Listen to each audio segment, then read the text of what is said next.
네, 다음으로 만나볼 콘테스트 발언대는요. 농촌재능나눔 홍보 공모전에 대한 소식입니다.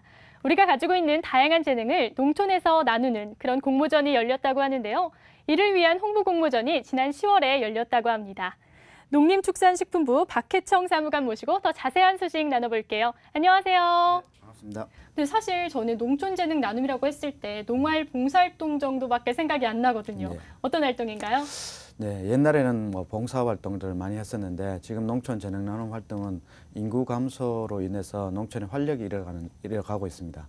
그래서 도시민들의 재능을 통해서 농촌의 활력을 되찾자는 범국민 캠페인으로 이해하시면 좋을 것 같습니다. 네, 농촌의 활력을 되찾자는 범국민 캠페인이요. 네. 네. 그럼 이를 위한 홍보 공모전이 지난 10월에 열렸다고 들었습니다. 네. 어땠는지 소개 좀 해주세요. 저희 농림부가 농촌재능나눔 활동을 시작한 지가 3년밖에 되지 않습니다. 그래서 일반인들이 잘 인지를 못하고 계신데 쉽게 이해를 하고 참여를 활성화시키기 위해서 저희들이 활성화시키기 위해서 시작한 범국민 캠페인이라고 이해하시면 좋을 것 같습니다. 네, 그럼 얼마나 많은 분들이 참여하셨죠? 저희들 UCC와 아이디어, 사진 분야가 있었는데 한 270편 정도 출품이 되었습니다. 생각보다 더 많은 분들이 출품을 하셨네요. 그러면 많은 분들이 이 부분에 대해 궁금해할 것 같은데 어떤 기준을 가지고 심사하셨나요? 분야별로 조금 다른데요. 사진이나 UCC 같은 영상 분야에서는 생동감이나 현장감을 주안점을 두었고 아이디어 분야는 실천 가능성에 주안점을 두고 저희들이 평가를 했었습니다.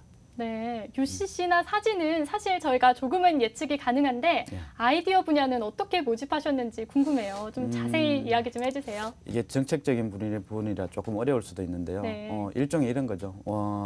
저희들 이번에 우수상을 받은 상품 중에 하나가 사실 그 재능 나눔을 하겠다는 사람과 요청을 하는 마을들을 이어주기가 쉽지 않습니다.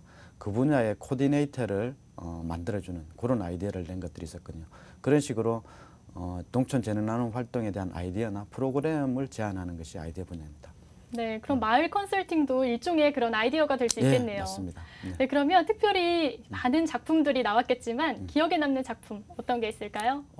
저희들 사진 분야의 우수상을 받은 작품인데요. 거기는 아빠가 색소폰을 불고 5살 된 아들이 피리를 불면서 그 앞에는 그 동네에 계신 할머니가 춤을 추시는 장면을 사진으로 보냈더라고요.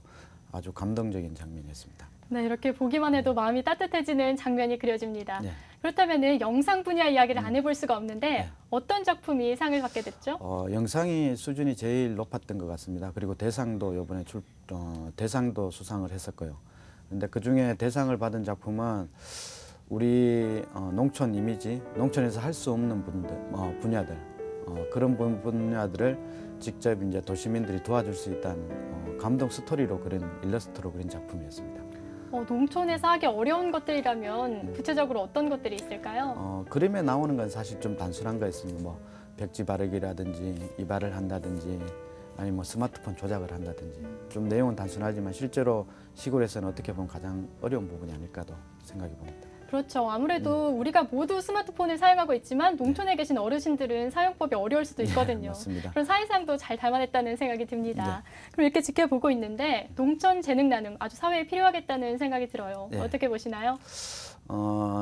저희들 지금 농촌은 인구 감소와 고령화로 인해서 점점 활기도 잃어가고 지금 사회 서비스 분야가 점점 약해지고 있습니다. 그리고 젊은이들은 도시로 지금 이주를 해서 지금 활력이 떨어지고 있는 그런 상황인데 이런 상황들을 극복하기 위해서 농촌 하드웨어를 지원하는 그런 농촌 정책도 중요하지만 이렇게 도시민들이 직접 가서 농민들과 얼굴을 마주 보면서 서로를 이해하고 진정성을 느끼는 이런 정책들도 굉장히 중요하다고 생각합니다.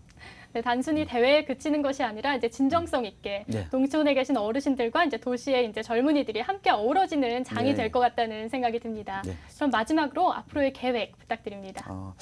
올해 저희들이 공모전을 개최해 보니까 기간이 좀 한 달 정도 했었는데 기간이 좀 짧다는 얘기가 있었습니다. 그래서 저희들이 내년에는 5월부터 9월 4개월간 공모전을 개최할 계획이고요. 그 기간에는 대학생들이 방학도 겹치기 때문에 좀 젊은 층들이 많이 참여를 하지 않을까 그렇게 생각하고 있습니다. 많은 대학생들이 이거 보고 많은 참여해서 함께 나눌 수 있었으면 좋겠습니다. 지금까지 농림축산식품부의 농촌정책과 박혜청 사무관 모시고 이야기 나눠봤습니다. 오늘 말씀 고맙습니다. 네, 감사합니다.